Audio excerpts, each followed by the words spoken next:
Sa mga balitang tinutukan, patuloy pa rin na hinihintay ni Justice Secretary Laila De Lima ang courtesy resignation ng 3 pang NBI Deputy Directors. Hindi naman na pinagsusumite ng courtesy resignation si Deputy Director Virgilio Mendez dahil ayon naman sa kalihim ay maayos ang paggampan nito sa kanyang tungkulin. Balitaan mo kami, Noel Perfecto. 3 pang mga deputy directors ang hindi pa nakapagsumite ng kanilang courtesy resignation sa kalihim ng hustisya. Ito ay sina Deputy Director Reynaldo Esmeralda, Ruel Lasala at Rick Chong. Matapos nang iabsuelto ni Secretary Laila De Lima si Deputy Director Virgilio Mendez dahil umano sa walang bahid na panunungkulan sa serbisyo at si Deputy Director Rafi Ragos na sobra ang pagtitiwala ng kalihim dito.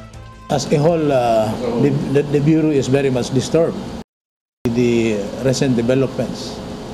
Now, especially that it affects the ranking officials, the directorial staff, including the director. And we still do not know what's the status with his resignation. We are hoping and praying that this will come to an end. We cannot just, just like an ordinary family home. Kung wala kaming ulo, mahirap din eh. But as responsible children, we will continue with our work. Matatanda na una nagsumite ng kanyang courtesy resignation si Deputy Director Edmond Arugay sa kalihim. Effectivity nito ay Setyembre 14, 2013. Lahat ng mga opisyalis ng Bureau ay nakaantabay sa resulta ng inihain na resignations ni Director Nonatos Rojas Jr.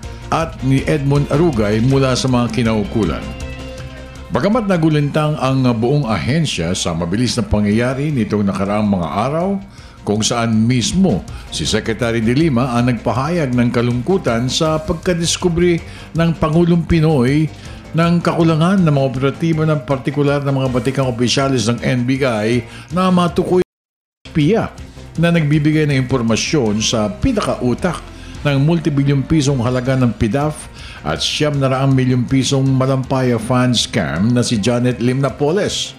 Dahilan ng pagkawala o pagtakas nito sa sonang inilatag ng mga operatiba ng National Bureau of Investigation.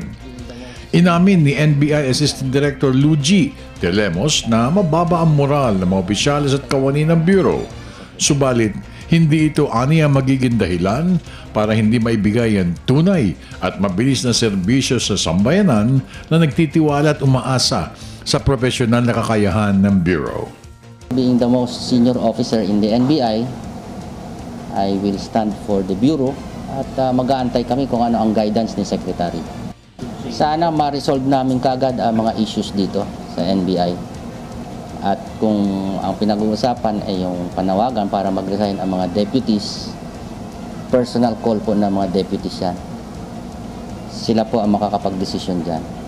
Sinubukang balikan ng PDB4 sina Deputy Director Rafi Ragos at Rick Chong upang makuha nilang reaksyon sa mga nangyayari sa ahensya. Subalit, isang matinding sagot na busy at wala pa po ang natanggap ng government television team sa ikalawang araw ng pagbabantay sa mga ito. Para sa Telebisyon ng Bayan, ako naman si Noel Perfecto.